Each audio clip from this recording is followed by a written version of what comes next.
Hello, my name's Stephen Moyer, and I'm from the show True Blood. Oh my God! I think Merle's just got his first vampire. I think you're right. Hi, what can I get for you tonight? Do you have any of that synthetic bottled blood? No, I'm so sorry. You're our first vampire. Now, what's a nice boy from Essex doing? Who told you I was nice? Playing a vampire and a 173-year-old one at that. I'm guessing that I'm 175 years old now because I've been shooting it for 2 years. Stay behind, sorry. I know. I got the job on the back of some other work that I'd done in America and had been working there for about 6 or 7 years, and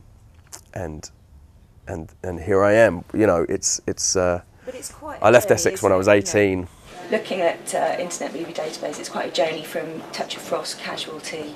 To, you know, one Yeah, of the but most I mean, vaguely anticipated well, you shows say for a that, long but I time. mean, I think that if you look at anybody's CV from, I don't know, possibly not Jude Law, but if you go back to most people, they all started doing The Bill and Touch of Frost and stuff like that. So you know, you have to start somewhere, and then hopefully one day you'll get the gig that will make the difference. You know, so hopefully this is that for me. You know.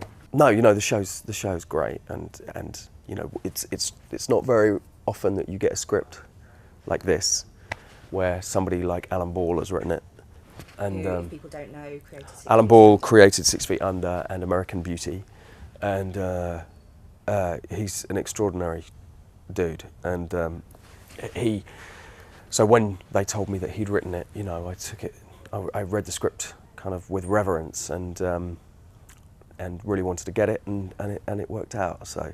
Well, I mean, it's already won Golden Globe and an Emmy, I think, so far, but there's loads more other awards that it's landed. Yes. Why do you think there's such an appetite for this kind of vampire sort of fantasy? I mean, it's a question that's asked a lot, and I think that, I think there's a couple of answers, truly.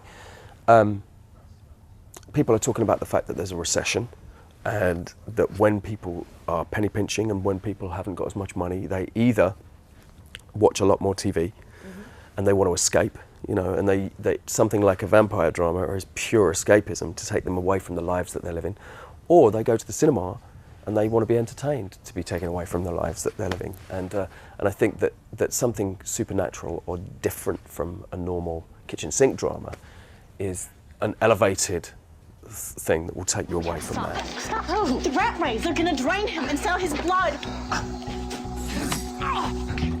This ain't over. What are you? Obviously, you're following in quite a long tradition of vampires. Rather a lot of British ones too. Yes, there have been, haven't there? Yeah. Have you got any favourites? I mean, from Kiefer Sutherland to Pitt, even he was one once. Brad Pitt was one. I'm a big fan of the Hammer House from the 70s. I'm from that era. Christopher Lee and Peter Cushing and Frank Langella, and my personal favourite is one of the originals, Nosferatu, you know, and because that was proper scary. Seriously. Proper scary. And his teeth, these two, in Nosferatu, are the ones that really, I mean, because he wasn't an attractive vampire in the way that we think of them now. He was just this dark presence that, you know, was going to take you. And I think that's one of the reasons that it is compelling and sexy, is because these guys can come along and they can overpower you and they can take you. Did you watch quite a few? No, to be honest, I didn't, because Bill, my character, is this kind of tortured soul who is kind of trying to live a decent life. He's trying to be a good person. Obviously not a good human, not a Because good man. the thing with it, again, for people who haven't watched Yes. it, is that there's been a suitable synthetic blood that True blood. means that the vampires can now live with the humans. Vampires can now live with humans because of this synthetic blood that Japanese pharmaceutical company made, which is called True Blood, and that's stocked in bars, and consequently vampires can come into bars and they're allowed to come and drink with you because they're drinking the synthetic blood, and which is now available on the HBO website. And so it's this whole kind of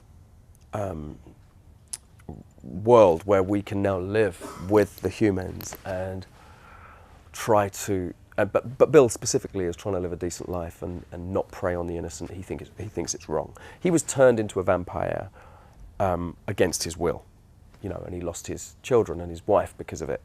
So he's kind of a tortured soul, therefore. But that doesn't mean that he hasn't lived quite a few years as a nasty vampire. Good. Ultimately, he's still a vampire. Do you ever, just for a laugh, leave your fangs in off set just to see if... Well, you know, it's one of those things where when we first started wearing them and we were, you know, going around and as we were all getting to know each other, there was loads of practical jokes played and